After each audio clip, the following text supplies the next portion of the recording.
Le prix de l'Aveyron, une course magnifique, 16 juments au départ, et bien sûr la question que tout le monde se pose, comment s'y retrouver? Aujourd'hui, on va décortiquer ensemble l'analyse des experts pour y voir beaucoup plus clair. La vraie question, c'est celle-là. Comment les professionnels font pour isoler les meilleures chances? On va regarder ensemble ce qui se cache derrière un pronostic épique qui tient vraiment la route. Alors, voilà notre plan de match.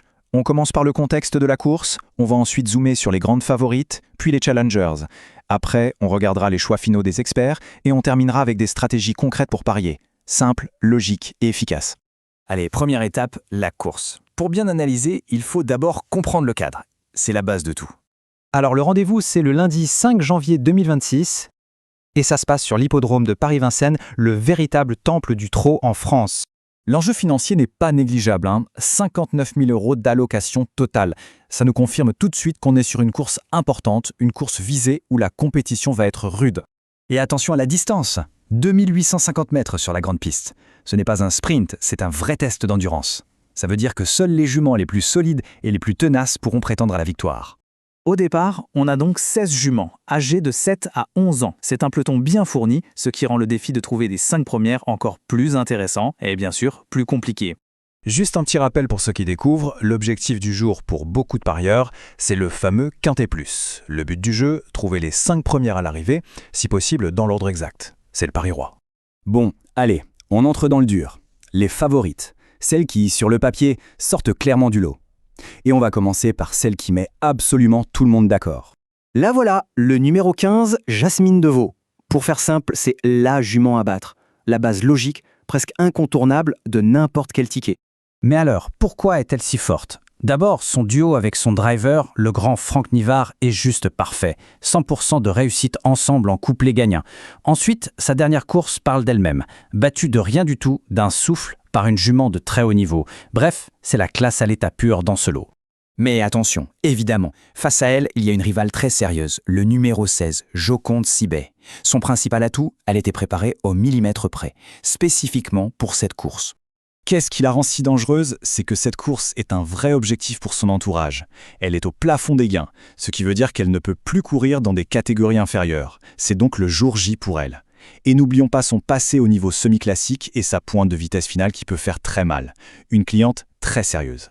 Et pour compléter ce trio de choc, il faut absolument se méfier du numéro 3, Jamaica Brown. C'est la belle histoire du moment, le retour en grande forme.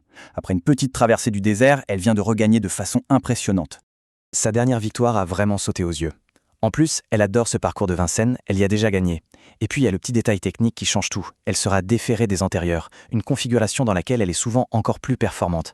Elle a tout pour confirmer. Derrière ce trio qui semble se détacher, la bagarre pour les 4e et 5e places promet d'être intense. Alors, qui sont les juments capables de venir jouer les troubles fêtes et compléter l'arrivée du Quintet Plus?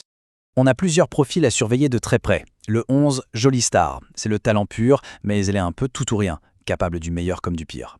Le 4, Jeunesse éternelle. C'est la spécialiste du parcours. Les numéros 5, Joyce Desgranges et 8, Jolie Indienne, sont en super forme en ce moment. Et enfin, le 6, Joyce Genilou, qui est comme un poisson dans l'eau à Vincennes. N'importe laquelle de ces juments peut venir brouiller les pistes. Ok, on a posé le décor, on a analysé les forces en présence. Maintenant, il est temps de rassembler toutes les pièces du puzzle et de voir ce que ça donne quand on synthétise tout ça en une sélection finale. Regardez ce tableau, c'est on ne peut plus clair. Le consensus de la presse est massif. Jasmine Deveau est la base unanime, citée par 10 pronostiqueurs sur 10. Et juste derrière, Jamaica Brown et Joconde Sibet sont partout aussi. Quand les experts sont d'accord à ce point sur le trio de tête, c'est un signal extrêmement fort. Tout ça nous amène logiquement à cette sélection finale qu'on a organisée par niveau de confiance. En base absolue, indiscutable, le 15, Jasmine Deveau. Juste derrière, dans la catégorie Belle Chance, on retrouve ses deux rivales logiques, le 3 et le 16. Pour compléter, on a les chances régulières parfaites pour chercher une belle cote, et enfin la sélection élargie pour ceux qui veulent couvrir plus de possibilités. Bien, l'analyse est faite, les chevaux sont ciblés. La question maintenant, c'est concrètement comment on joue. On va voir comment transformer cette analyse en pari intelligent avec 3 stratégies adaptées à tous les budgets. Première option, la plus simple, la minimaliste. Un seul ticket Quintet Plus avec les 5 chevaux qui nous semblent les plus sûrs. direct et efficace. Deuxième option, l'intermédiaire. On prend le 15 comme point d'appui solide et on fait plusieurs combinaisons en faisant tourner les autres chevaux autour. C'est un peu plus malin. Et enfin, l'option maximaliste. On joue carrément 8 chevaux pour couvrir un maximum de possibilités et augmenter statistiquement ses chances de trouver la bonne combinaison. Donc si on doit retenir l'essentiel, en quelques secondes. Primo, Jasmine Deveau, le numéro 15, c'est le point de départ de tout. Secondo, ses plus grandes rivales sont le 3 et le 16. Tertio, l'aptitude à la grande piste de Vincennes, c'est un vrai plus. Et enfin, sur cette longue distance, la fiabilité paie presque toujours. Et tout ça, ça nous amène à une dernière réflexion. Avec une favorite aussi écrasante, la vraie bataille, le vrai enjeu pour les parieurs, ne se joue-t-il pas finalement pour la deuxième place? C'est peut-être là que se cache la clé pour aller chercher les plus gros gains. À méditer et bonne chance.